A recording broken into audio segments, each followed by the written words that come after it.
Hanunhorie wordt voje volguinser po, amen. Christos ariavi merelots. Christ is risen from the dead. Says ye meds avedis, to you and to us great news. We find ourselves in the season of graduations. And since moving to Connecticut, it has become a nice tradition for me and Haroutiun each year to travel up to St. Narcissus Seminary for their commencement ceremony. It was especially meaningful this year to be at the graduation, as this semester I actually joined the faculty of the seminary, and so I had an opportunity to work with each of the graduates this year.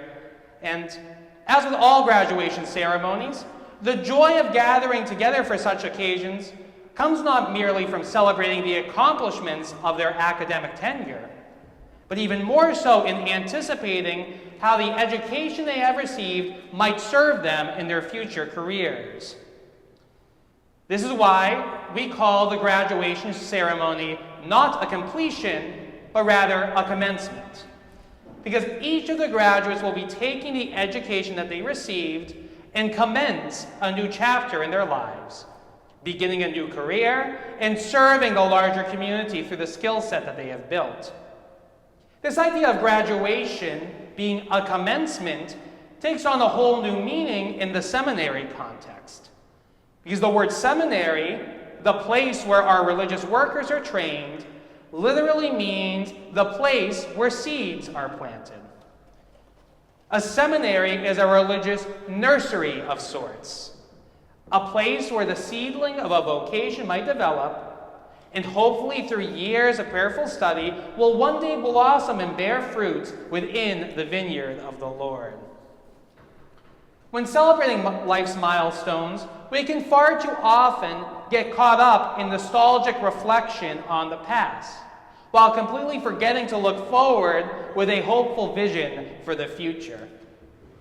And I think I have come to enjoy visiting the seminary each year for their commencement, in part, of course, out of such nostalgia for my time studying there, but even more so as a yearly check-in, to see how the seed that was planted 10 years ago when I first entered the seminary has borne fruit, and perhaps to also examine the areas where weeding might be necessary in order to allow my ministry to become more fruitful. This process of discernment, of a constant pruning of our plants, so to speak, is the way that we are called to conduct our religious life. Because as the stalks of the heavenly gardener, we are called to bear good fruit in his garden. Taking this image a step further, rather than viewing our education as the planting of seeds, and our life out in the workforce as the moment that our plants bear fruit, instead, our sacred scriptures and the writings of our church fathers see our life in its entirety as a sort of seminary. That our lives here on planet Earth is the process of kind of engaging in a nursery, of finding a way that we might develop as seeds.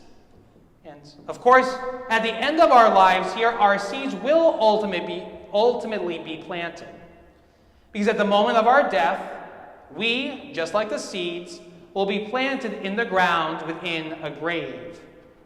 And we, just like the seeds planted in autumn, will await the springtime of the resurrection of the dead to see what might spring up. We hear a reflection on this same idea from today's epistle reading from St. John's first epistle, where he says, "Beloved, we are God's children now. It does not yet appear what we shall be, but we know that when he appears, we shall be like Christ, for we shall see him as he is."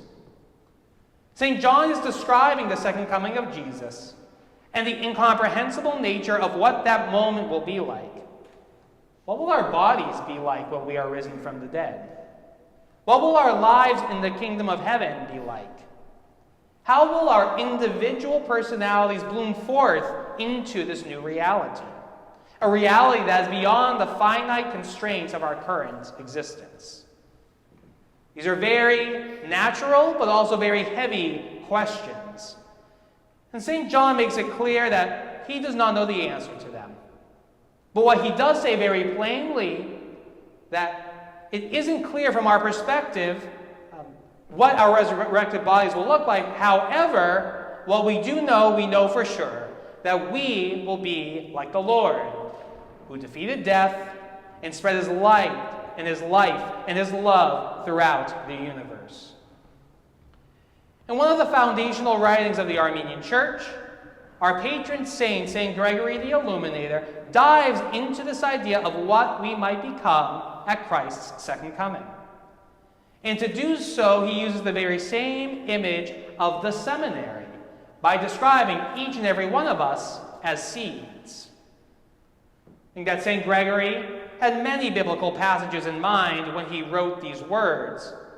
Probably most notably, the parable of the wheat and the tares from the Gospels. I can also imagine that St. Gregory had this passage in mind from St. John's first epistle when reflecting on the question of who we will become when we are raised from the dead. He describes our resurrection by illustrating that when we are raised from the sleep of death in the springtime, we will show the blossom of each one of our plants. That when we later come to the spring, we will exhibit the form from the root of each one of our seeds. Essentially, St. Gregory is pointing out that most seeds look quite similar one to the other. Perhaps some of them even being indistinguishable from the others for those who aren't gardeners. The moment that they show who they truly are is when they are planted in the ground. Because it is at that moment that the unique code that's written into that seed emerges. It's at that moment when you're planted in the ground as a seed that you begin to grow into what you were always intended to be. It's at that moment that the unique code within you is revealed. He describes the beauty of the diversity of each of the plants within the vineyard of the Lord, saying that all groups of trees are good likenesses and examples. Each are good to become if you choose to go that direction, bearing the appearance each of the form within its nature. And they never cease to be various varieties and various types of flowers and tastes and smells and leaves within the vineyard of the Lord. The palm tree, for example, will exhibit its own appearance and color and taste and product, and what is natural to its roots and the growth of its plant. Likewise, also the fig tree also has the appearance of its own leaves, the structure of its bark, and its distinct kind of fruit, and the others are separate from it. The red apple has its own form, and the red pear its own, and the red peach its own. And while each of these trees are from the same nature, yet they are each distinct, for each one of them will give off its own individual smell. St. Gregory beautifully and poetically shows how each one of us as seeds to be planted in the Lord's garden are preciously unique and will bear a diversity of fruits. And this diversity is by design. Some of us will produce the plums of patience. Others will bring forth cherries of charity. Still others the watermelons of wit, and yet others the apples of artistry. How monotonous a monocrop would be in the Lord's eternal garden. Because the unique sets of virtues and qualities and skills and personalities that we have each cultivated throughout our life are built into the seeds that are planted. And each of them will indeed play an important part in producing a rich variety of fruit in the garden of paradise. But St. Gregory makes sure to emphasize one important point of distinction between agricultural seeds and human seeds, by explaining how all plants stand bound in their own nature, but only the plants which are human beings are able to change their natural character into various forms. Put simply, we are the only seeds who can choose which plants we will become. Will our seed bloom into a valuable, productive fruit-bearing tree? Or will it sprout up as a useless and harmful weed to be pulled and thrown away? Our lives in this world are a process of forming our seeds. All the decisions we make, all the virtues we cultivate, all the vices we permit, all the places we invest our resources, all of the time that we spend, all the people that we help or choose to ignore helping, all of the worship we offer, all of this goes into forming the seeds that we will become. Because at the end of the day, rich or poor, healthy or sickly, good or evil, holy or wretched, selfless or selfish, all of us one day will be planted into the ground. And we get to spend our lives in this world determining which types of seeds we want to become, so that we might see what sorts of plants we might grow into unto eternity. Will I grow into the barren fig tree that Christ describes and encounters in the Gospels? Useless, wasting the soil, to be cut down and to be used as fuel for the eternal fire?